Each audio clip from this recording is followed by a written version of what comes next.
Oi, a paz, minha linda, que bom ter vocês aqui. Vou até compartilhar com vocês hoje, que foi uma palavra que eu recebi aqui, lendo hoje pela manhã.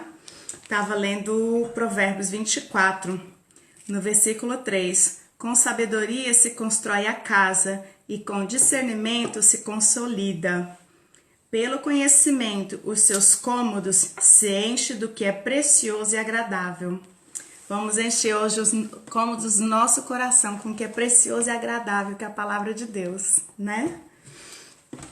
O segredo é esvaziar primeiro, porque às vezes nossas gavetas, nossos armários do coração estão tão cheios, né? E a gente precisa dar uma mudada aí.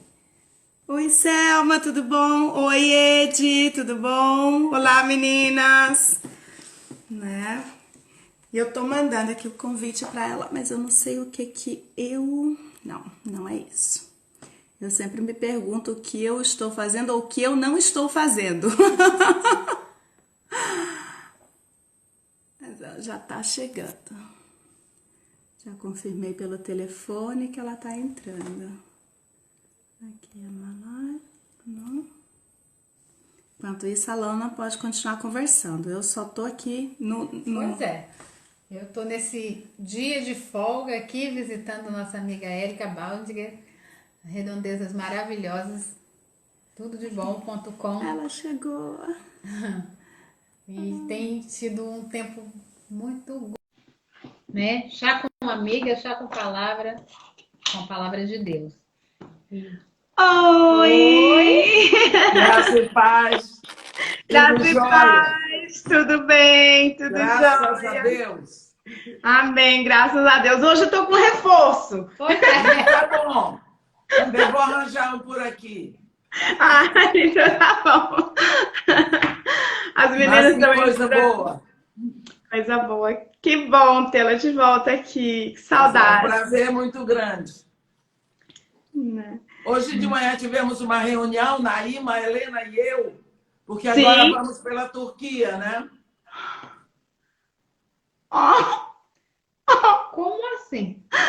Porque não deu pela Europa, né? A não, Europa não. está fechada. A Europa está fechada e sem previsão de abrir para brasileiros. Exato, é. Uhum. Então, acho que eu vou ter que ir para Istambul novamente. Quem sabe a gente se encontra em Istambul, Egito, Israel, mas ganhamos um dia a mais em Jerusalém. Ai, que lindo! Que bom! Tem propósito. Pois é. Mas que bom, fico feliz. Fico feliz, eu conversei com ela, eu acredito que vai chegar o tempo de Zurique. Se Nós Deus oramos, quiser. nós oramos muito porque a gente tem um desejo muito grande de que algumas portas se abrem, que algo se abre para o céu de Zurique. E assim, quando eu leio, quanto mais eu leio da história da reforma e da formação do país, né? Como a Suíça foi formada, mais eu vejo assim como que Deus estava desde o princípio nesse país, Sim. formando, como que a reforma foi tão forte aqui e ao mesmo tempo calou muito, que as pessoas não ouvem nem falar do que realmente aconteceu na reforma aqui na Suíça, principalmente em Zurique. Se fala do Calvin em Genebra, mas daqui de Zurique, do Zwingli, quase não se fala, né? E teve uma importância muito grande para a gente, né? Esse viver com propósito, né? E hoje a gente quer ouvir mais. Aliás, ninguém está aqui para me ouvir, tá todo mundo aqui para ouvir a senhora. E eu para ouvir o Espírito. Então vamos lá.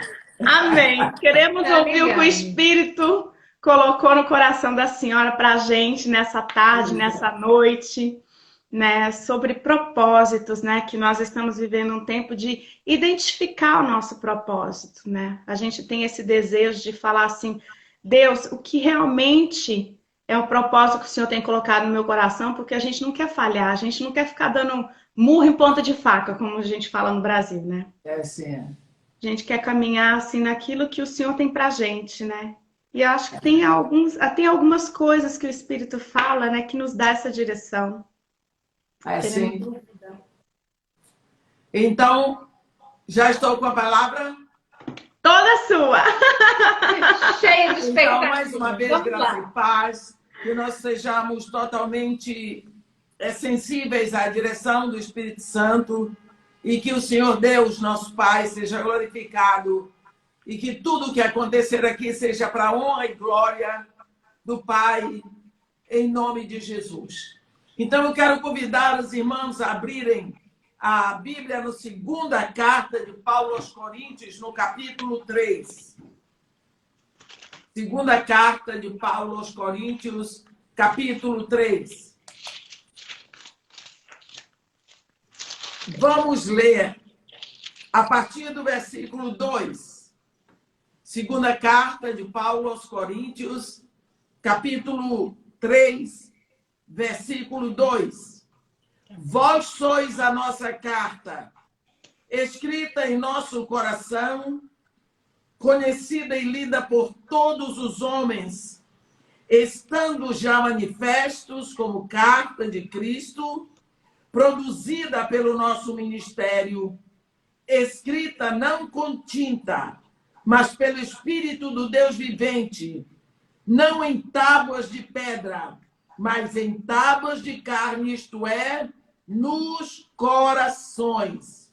E é por intermédio de Cristo que temos tal confiança em Deus.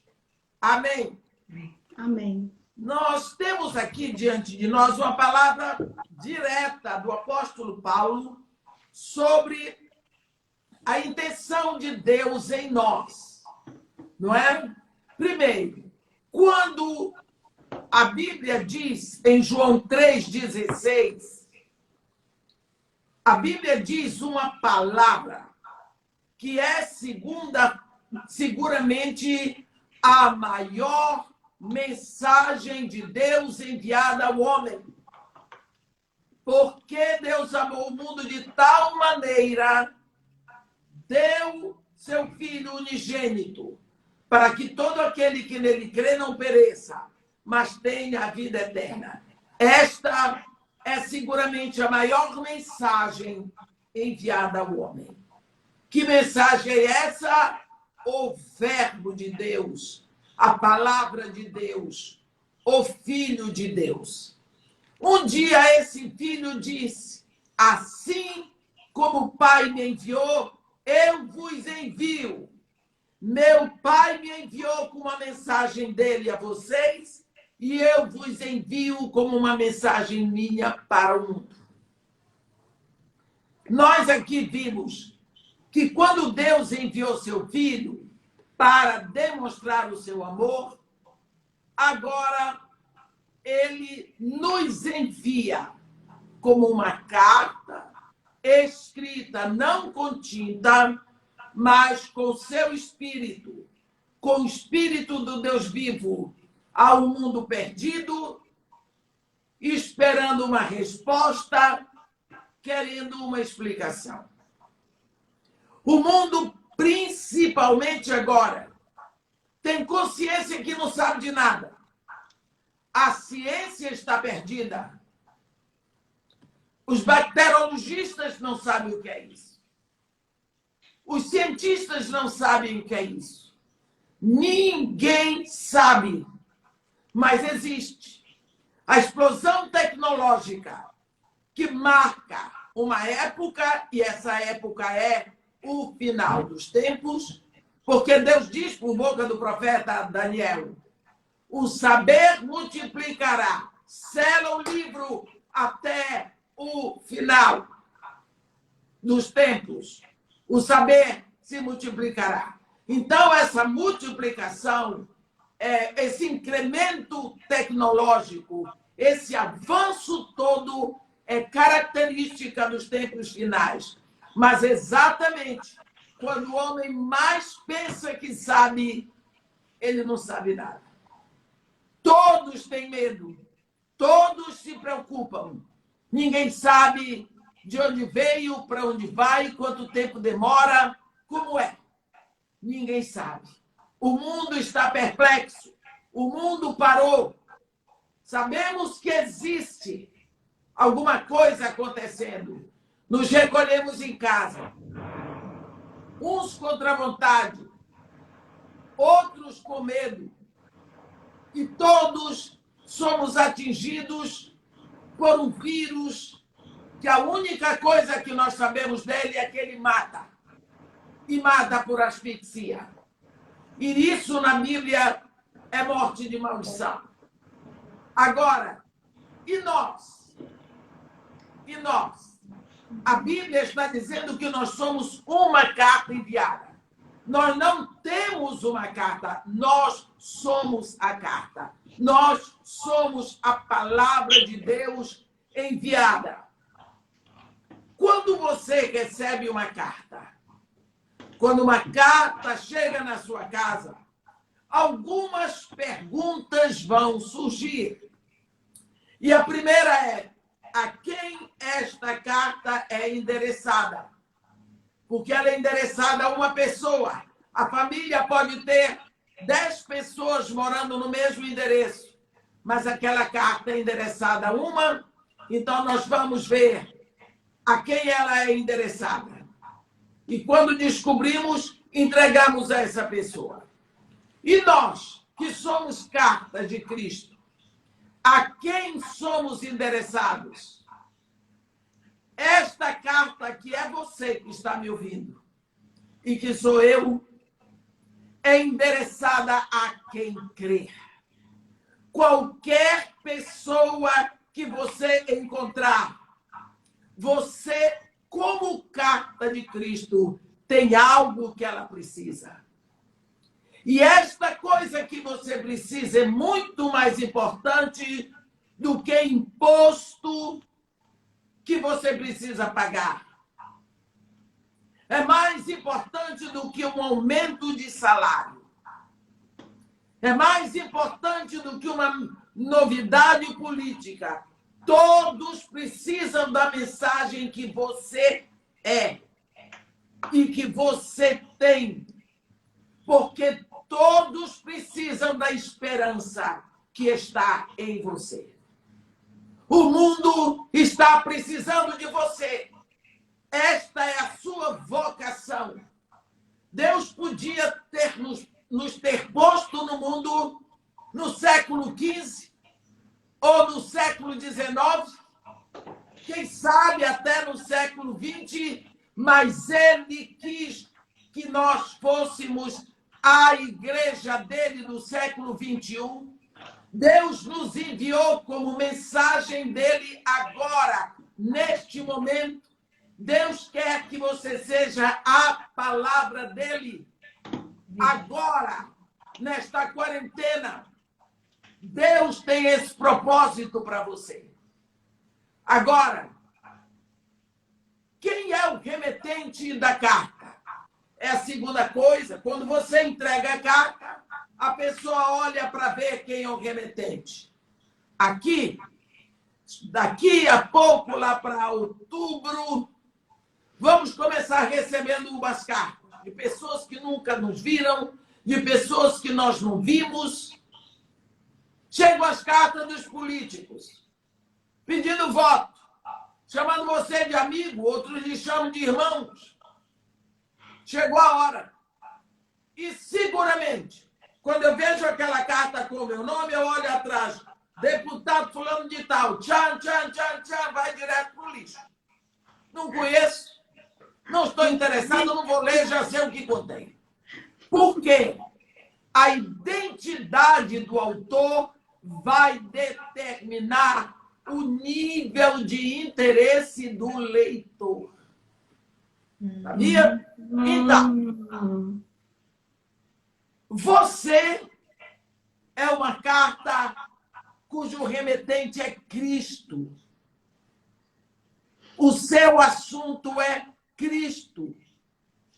Lá, aqui em 2 Coríntios, no capítulo 4, no versículo 15, está escrito 5, está escrito assim: porque não nos pregamos a nós mesmos, mas a Cristo Jesus como Senhor e a nós mesmos como vossos servos, por amor de Jesus. Amém. Então, o seu assunto é Cristo. Você é uma carta onde as pessoas vão ler Cristo. E o remetente é Cristo. A nossa mensagem não é sobre nós mesmos, é sobre Jesus. Essa é a mensagem que nós temos para entregar ao mundo, porque o mundo está precisando de Jesus. É Ele que diz: eu sou o caminho e a verdade e a vida. Ninguém vem ao Pai senão por mim. João 14, versículo 6. Quantas vezes temos ouvido: todos os caminhos levam a Deus? Certinho. Está certinho. Mas não foi isso que Jesus Cristo disse. Não. Todos os caminhos levam a Deus? Levam. Está escrito lá em Apocalipse que lá vai estar o trono branco. E diante do trono branco, todos vão comparecer, grandes e pequenos, ricos e pobres, pretos e brancos, reis e vassalos, todos vão comparecer diante do trono branco e livros vão ser trazidos e todos serão julgados pelas obras. Mas o islamismo leva a Deus, o espiritismo leva a Deus, o hinduísmo leva a Deus, Seixonoe leva a Deus e tudo. Mas um só caminho leva ao Pai. Leva a Deus como Pai. Esse caminho é Jesus. O único homem que na terra pode dizer isso. Eu sou o caminho para o Pai. Eu sou a verdade do Pai. Eu sou a vida do Pai. Porque eu e o Pai somos um. Os religiosos fazem propaganda da sua religião.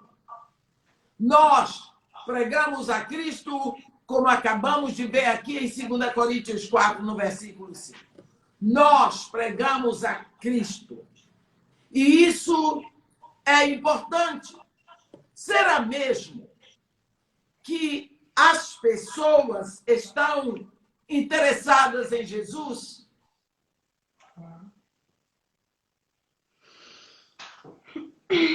Oi, travou? Pessoas estão... Você está me ouvindo agora? Sim. Uhum. As pessoas estão interessadas em Jesus. Travou de novo. As pessoas estão interessadas em Jesus. Durante o seu tempo visível aqui na Terra, ele atraiu multidões. Depois da ressurreição, atraiu muito mais. Lá em João 12, no versículo 32, ele diz: e eu, quando for levantado da terra, atrairei todos a mim mesmo. Nada, meus irmãos, é mais necessário hoje do que um retrato vivo de Cristo. Assim, nós precisamos nos dirigir como cartas de amor a quem cruzar o nosso caminho.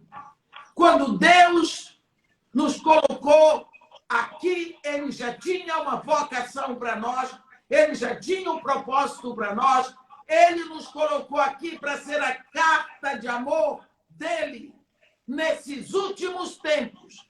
E para que nós sejamos esta carta de amor, ele nos colocou no momento propício. Uma carta, preste atenção a isso, para que ela seja efetiva. Ela deve ser facilmente lida e entendida. Tem uns 2 anos que eu peguei uma receita de uma pessoa lá no Dona Marta para ir comprar um remédio que o médico tinha passado. Cheguei lá, eram 6 medicamentos. 2 eu não pude comprar, porque ninguém entendia a letra do médico. Ninguém entendia. Eu não sei aonde que ele foi alfabetizado, mas aquilo dali não é letra. Então, uma carta, para ser efetiva, para que ela tenha a eficácia da missão dela, ela deve ser facilmente lida e entendida.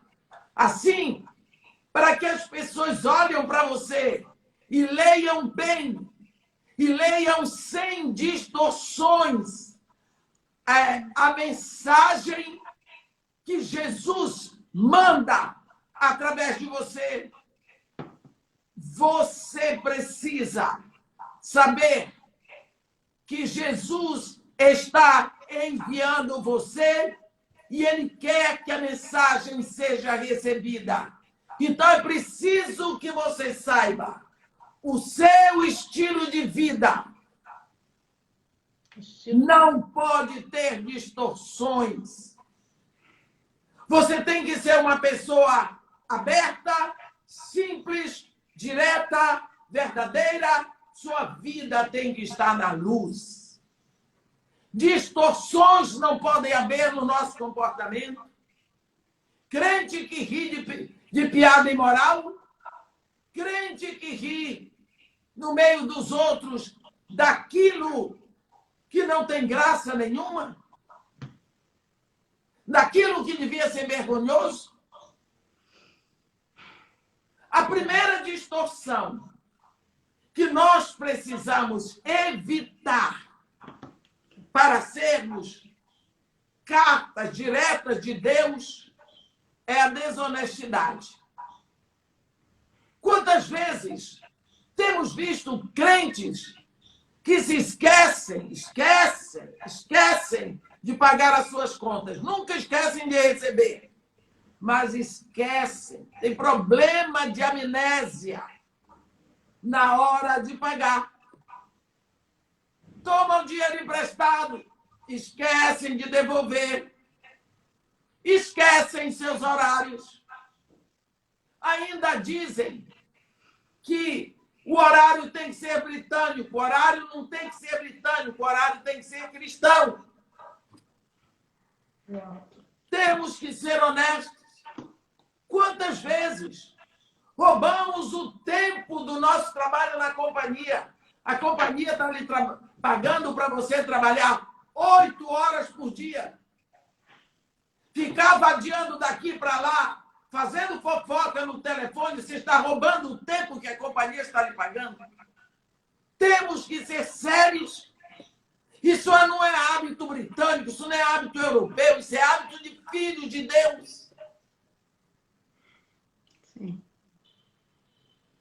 Quantas vezes temos visto crentes que leva para casa coisa da empresa, que você pensa que não vai fazer falta. Leva caneta, leva lápis, leva envelope, leva para casa papel, chamequinho. Há alguns anos atrás encontrei uma mulher que disse para mim que há 14 anos não comprava papel higiênico. Por quê? Você é árabe? Porque os árabes usam mais a água. Ela disse, não, irmã, eu levava do meu trabalho todos os dias um pacote de papel higiênico. Foi só depois da minha conversão, num congresso com a senhora no interior de Pernambuco, que eu aprendi que eu estava roubando. Eu disse, eu dou glória a Deus por esse momento, minha filha, porque você parou. Nós precisamos saber que uma vez que descobrimos o pecado, confessa a Deus e para. Acaba com isso. Porque isso é desonestidade. Todas as pessoas que sabiam que ela era crente e que estava roubando, o que iam pensar? Ela podia falar de Jesus que ninguém ia acreditar. Você lembra daquele momento quando os anjos foram lá avisar a Ló em Sodoma para ele sair com a família? Porque enquanto ele não saísse de lá, Deus não ia tocar fogo na cidade. Ele foi avisar os seus futuros genros. A Bíblia diz que quando ele avisou, Eles riram, pensando que logo gracejava. Como é, cara? Você, com essa vida que tem, Deus ia mandar anjo para lhe avisar? Não acreditaram. Por quê? Por causa do estilo de vida de Ló. Não era um homem sério. Ele ficava na porta da cidade.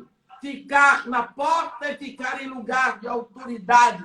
Ele era autoridade numa cidade imersa na perversão, na perdição, no pecado.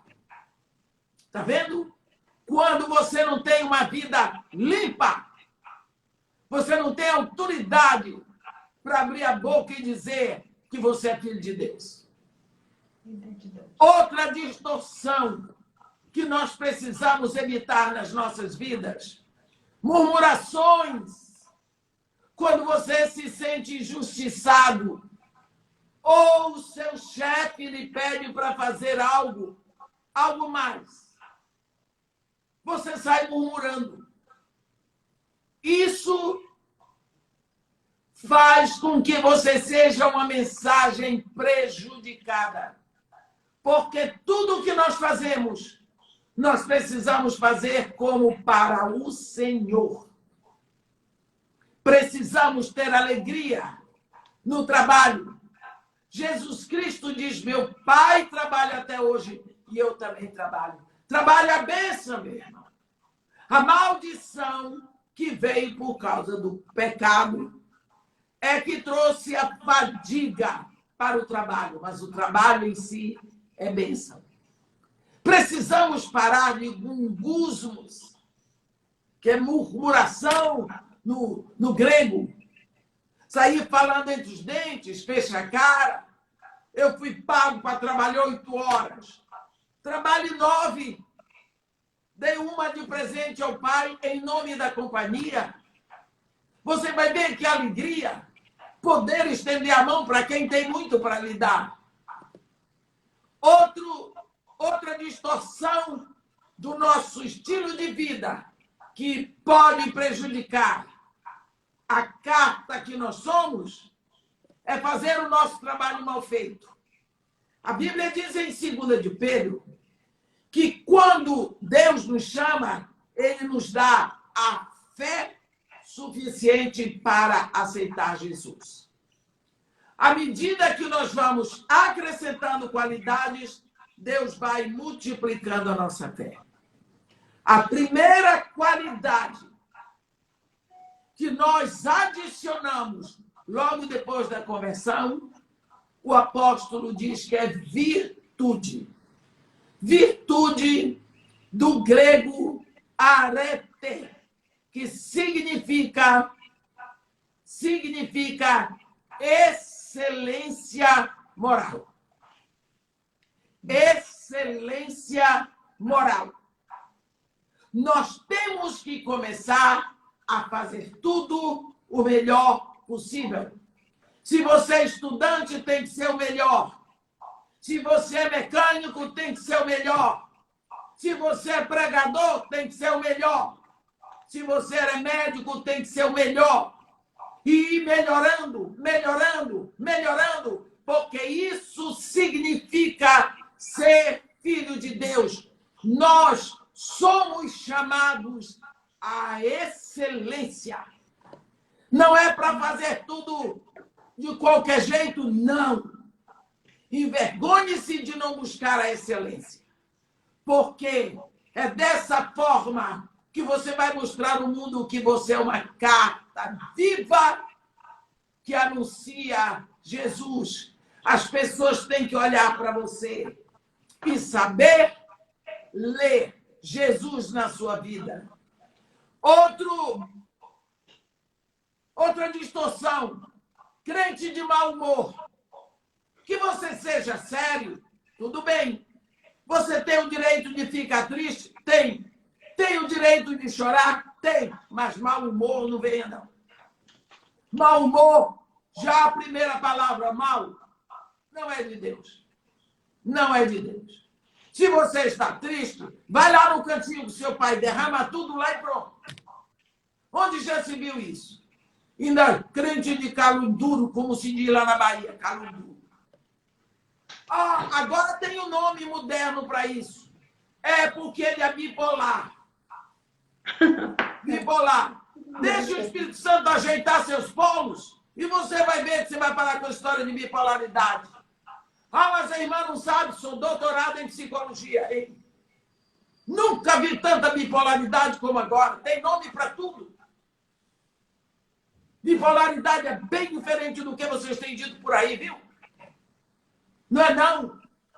Isso, sabe o que é? Falta de vida com Deus.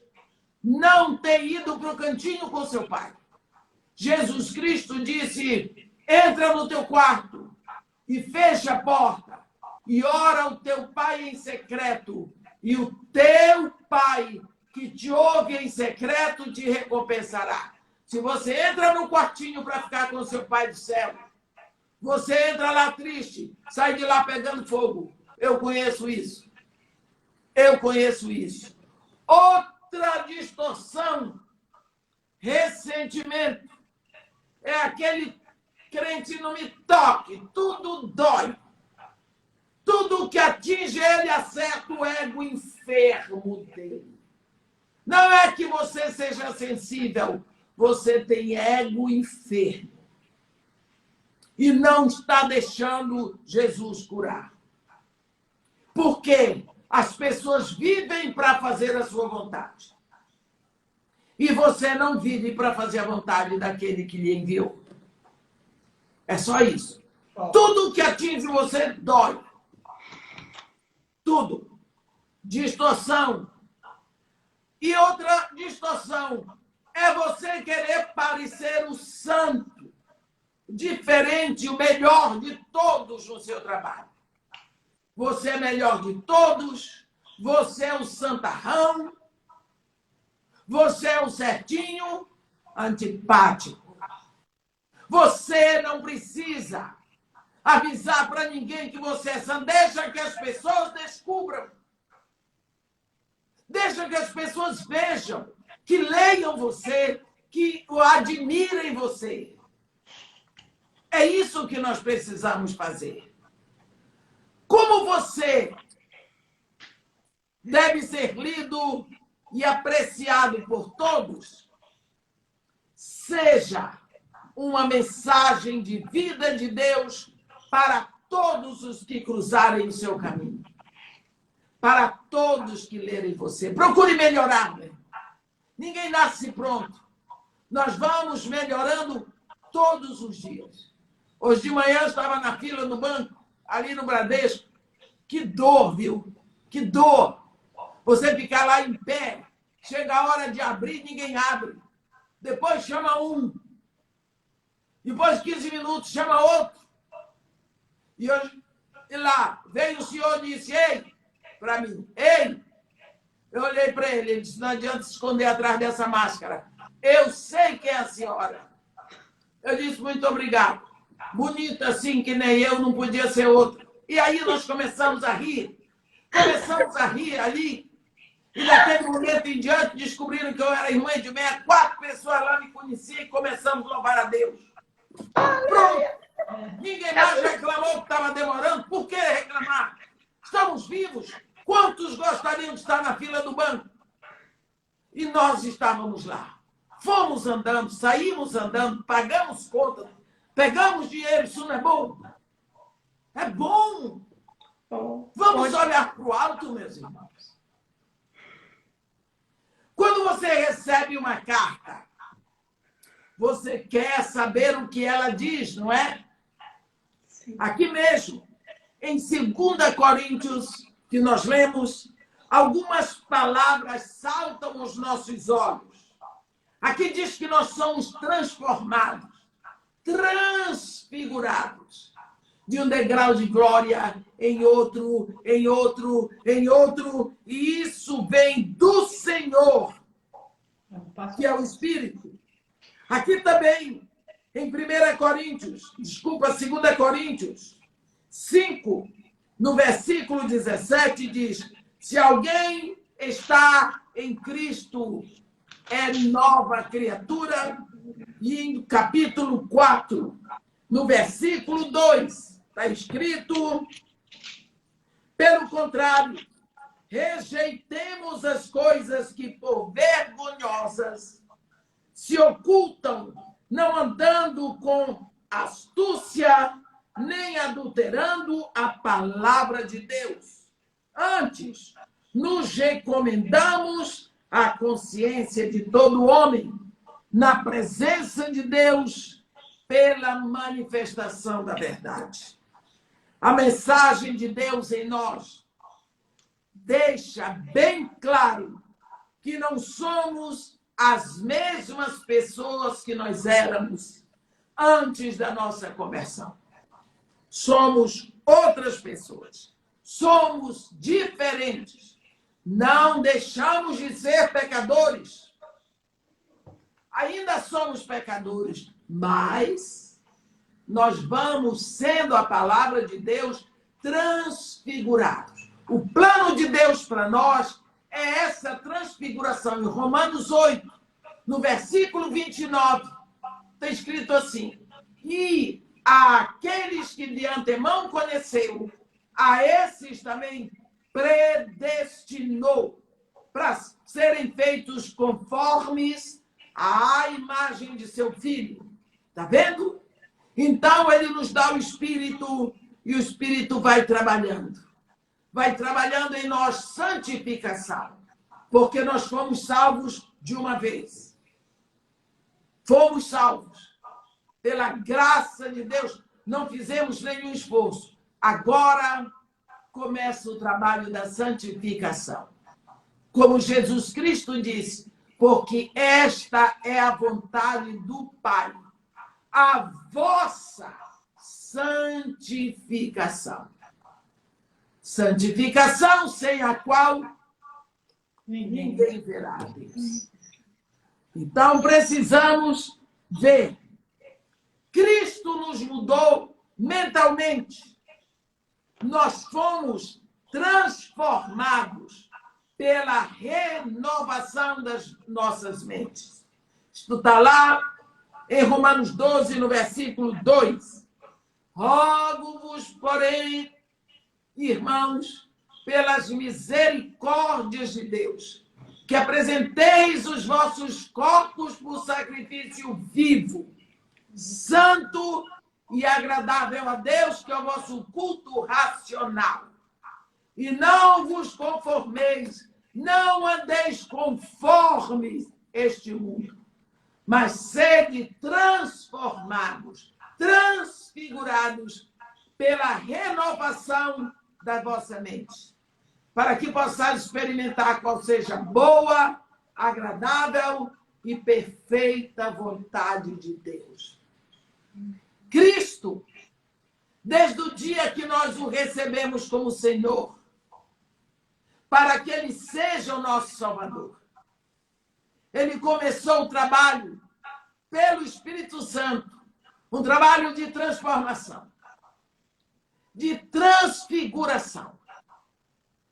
Ele começou a nos mudar mentalmente. Somos transformados. Agora, nós olhamos para nós, para os outros e para todos, à luz da opinião de Deus. Nós vemos oportunidades onde só víamos obstáculos. Nós vemos possibilidades aonde antes só existiam problemas. Nós, que tínhamos as mentes tão fragilizadas, com medo, as nossas mentes se tornaram cheias de confiança e de paz. Quem fez isso? Cristo. É preciso que nós saibamos disso e que pensemos nisso. Mas quem é Jesus para você? Ele é o seu Senhor? Ou você só o quer como Salvador? O propósito de Deus O propósito do Pai para você é que Jesus seja o seu Senhor. Então, ele vai ser seu Salvador. Olhe bem. Todo mundo quer Jesus como um Salvador. Quem não quer? Eu também. Agora, você quer como Senhor? Lá em Atos 16, quando Paulo estava preso, começou lá a cantar, e enquanto ele cantava, os outros oravam, enquanto os outros cantavam, ele orava. Eu não sei lá se ele tinha uma voz bonita, o fato é que lá por volta da meia-noite, Deus sacudiu a prisão. Sacudiu. Ele deu um terremoto celeste. Aquele terremoto, eu fico encantada com aquele terremoto. Quebrou as algemas de todos. Não quebrou uma porta, nem uma parede, mas quebrou só as algemas. Todo mundo ficou solto. De repente. Que terremoto. Oh, como eu desejo esse terremoto hoje. Como eu desejo esse terremoto que quebra os grilhões, rompe os cadeados daqueles que estão presos com a mente amarrada nas coisas do mundo. Amém. O carcereiro, quando viu aquelas belezinhas todas, os presos, tudo solto, ele disse, pronto, vou me suicidar, porque se eles fugirem aqui, vou pagar com a vida. Quando ele ia se suicidar, Paulo correu. Não, não te faças isso, porque todos nós estamos aqui. Ele acendeu a luz. Ele viu que estavam todos os presos olhando para ele. Ele caiu aos pés de Paulo e disse, olha a pergunta dele. Que devo fazer para ser salvo? Salvo! Ele queria ser salvo. Essa é a vontade de todos, os perdidos. Que devo fazer? Paulo disse, tem que fazer nada não.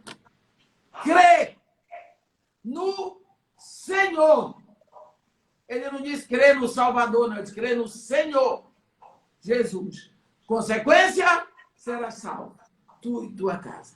Quer dizer, a salvação é consequência do senhorio. Quando você aceita Jesus como seu Senhor, seu dono, seu proprietário, você se rende a Ele, Ele lhe aceita, Ele passa a ser o seu dono, Ele comprou você com a vida dEle, Ele salva você, porque você é propriedade dEle. Se tiver uma porção de cachorro correndo risco de morrer, eu vou lá salvar o meu. Eu vou salvar aquele que é meu, não vou salvar o vizinho. Eu só salvo o que é meu. Eu não vou pegar o que é dos outros. Assim você, olhe se Jesus Cristo é o seu Senhor. Porque se Ele for seu Senhor, Ele vai pegar você na hora certa. Viu? Primeiro Ele é Senhor e depois Ele é seu Salvador.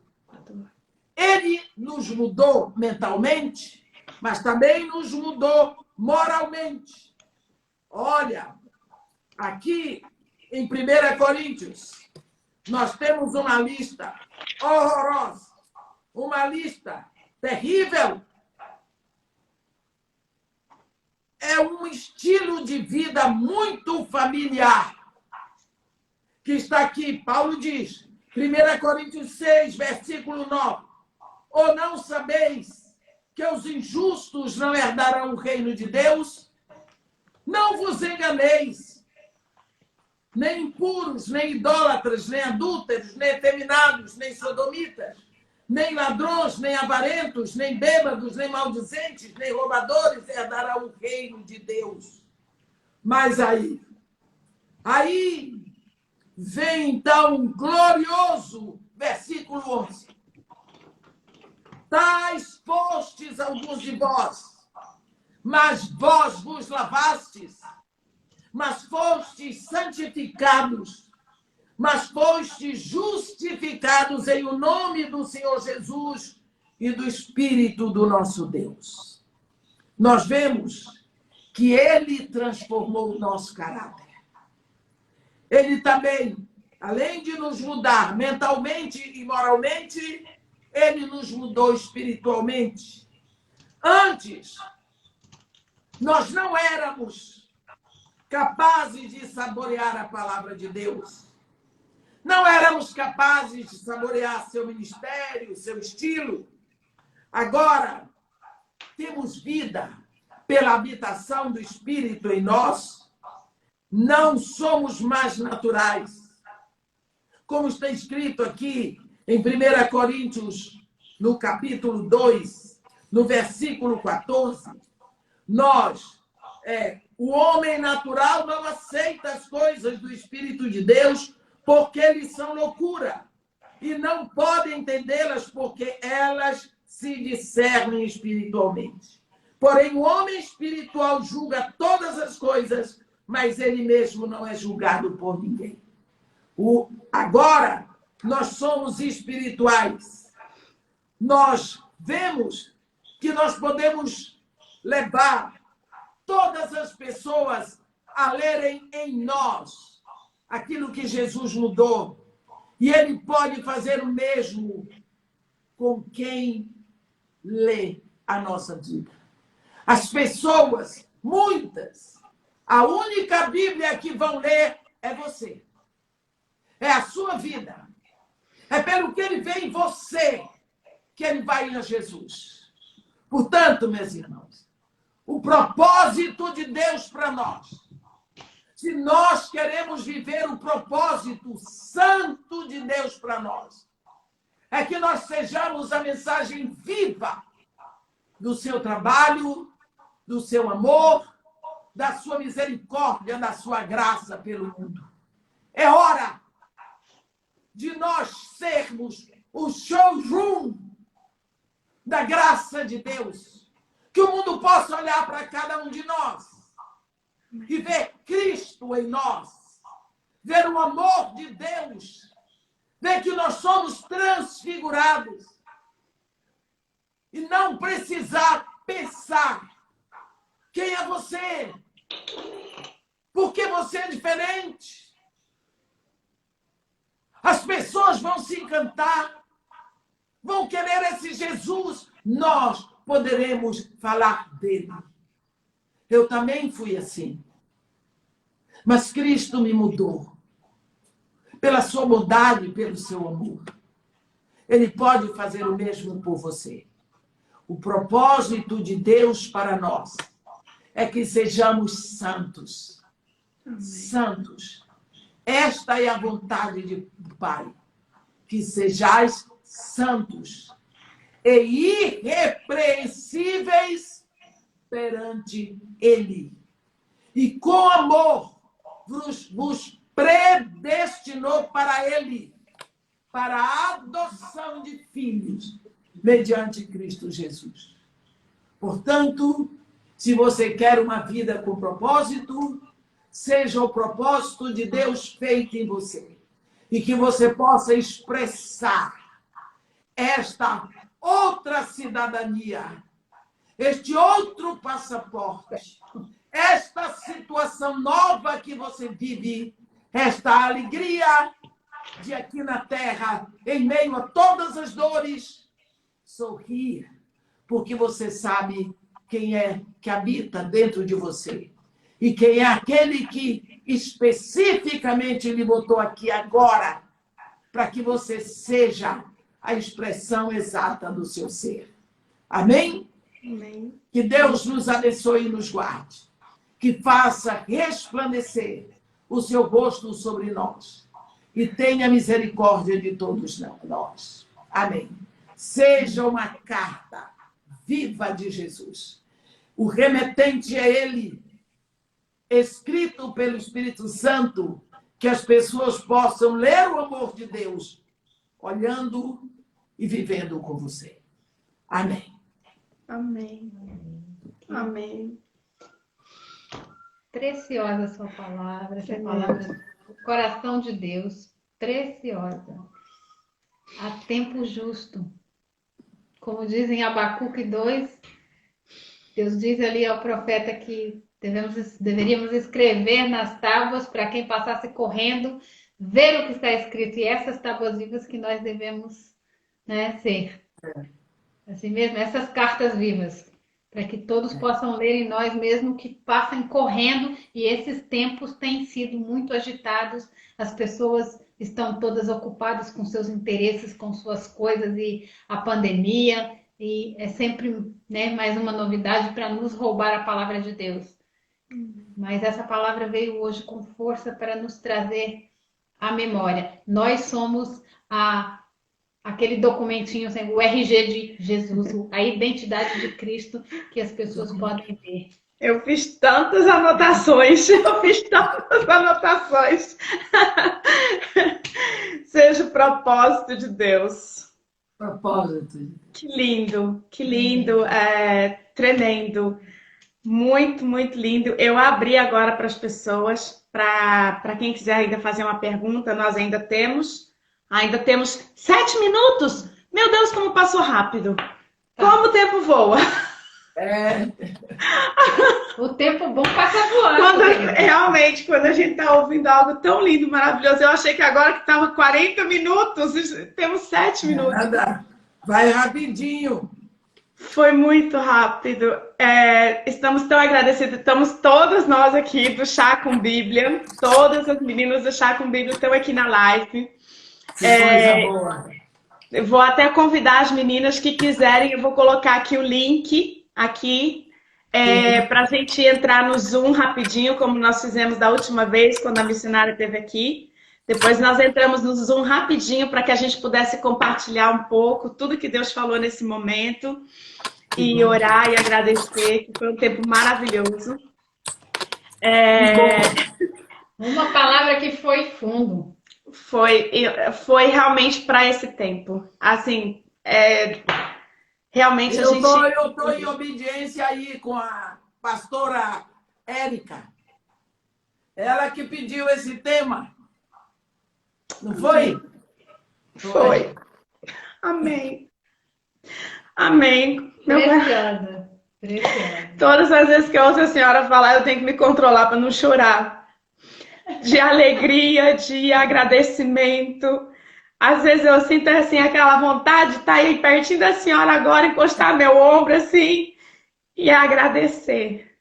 Deus é tão bom, querida. Deus é tão bom. Nesse momento, Ele está chamando a igreja dele. Acorda, igreja. Acorda, igreja. Igreja. Deus está chamando a igreja. Acho que eu não sou a única que gostaria agora, sabe? De um abraço. Poder encostar no seu ombro e agradecer. Eu sempre falo do verso de Tito que fala... A gente seguir o conselho das mulheres mais velhas, observá-las. E a senhora é essa pessoa que Deus tem colocado para muitas mulheres, para aprender a ter mais vontade de ler a palavra de Deus, de buscar mais de Deus. É tempo, Érica, é o tempo agora. Deus tem nos dado essa bênção dessa quarentena para que nós possamos voltar e acordar. Nunca mais vamos ter um tempo como esse, hein? Daqui para frente as coisas vão ser muito rápidas. Sim. Muito rápidas. Deus deu um para acertar o passo. Precisamos abrir os olhos. É tempo. Precisamos abrir os olhos e entender. Chegado o tempo. É chegado o tempo de falar, Ele é o meu Senhor. Ele é o meu Senhor. Senhor manda e é obedecido. Não é dizer que Jesus Cristo é meu Senhor e fica aqui fazendo a vontade do diabo. Não. Eu vou fazer a vontade do meu Senhor. Eu vou obedecer a Ele. Porque é Ele que mandou. Tá doendo, mas é Ele que manda. É muito forte isso. É muito forte. Porque o ser o meu Senhor demanda submeter a minha alma, as minhas emoções, o que eu acho, as minhas vontades, né? Aquilo que o Senhor demanda. E existe toda uma geração de igreja, né, que acha que não tem que levar desaforo para casa, que pode se comportar assim de qualquer maneira. E é como a senhora estava colocando, nós precisamos viver uma vida de excelência por amor a Cristo. E Jesus, ele se manifestou como ser humano para provar que é possível. É possível nessa vida, nesse mundo, viver uma vida e não se corromper. Naquilo que Jesus é o nosso... Tenho 18 segundos, tenho 18 segundos. Obrigada. Com certeza, eu não acredito. Vamos nos ver novamente. Eu vou ligar agora no WhatsApp para a senhora. Eu vou ligar agora. Amo de Beijão.